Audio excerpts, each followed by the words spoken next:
Stanislas Rigaud, c'est quoi le francocide? Ça a été le nouveau mot lâché par Éric Zemmour ce week-end. Au fond, quand des étrangers tabassent, violent ou tuent, il faut parler de francocide. Le mot doit entrer dans le dictionnaire?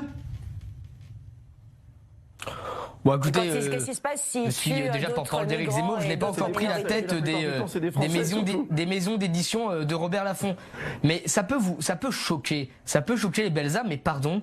Oui, ça existe. Ou alors, dans ce cas-là, on remet aussi en cause le terme de féminicide. C'est ce qu'Éric Zemmour a tenté d'expliquer ce week-end à l'occasion de sa rentrée politique.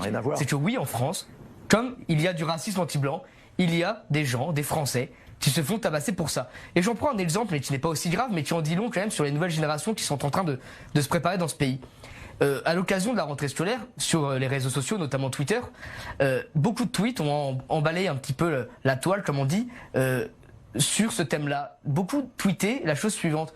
Je suis avec, je cite, trop de Français dans ma classe, trop de Blancs. Mais imaginez la même chose, mais dans le sens inverse. Imaginez un petit Blanc tweeter « Ah, cette année dans ma classe, il y a trop de Noirs, il y a trop d'Arabes, il y a trop de Maghrébins, ou je ne sais quoi. » Ça ferait un tollé. Mais parce qu'on est en train de se... Et d'ailleurs, ce n'est pas moi qui le dis. Ce n'est pas Éric Zemmour. On ne peut pas lui prêter des idées d'extrême droite, si je puis dire.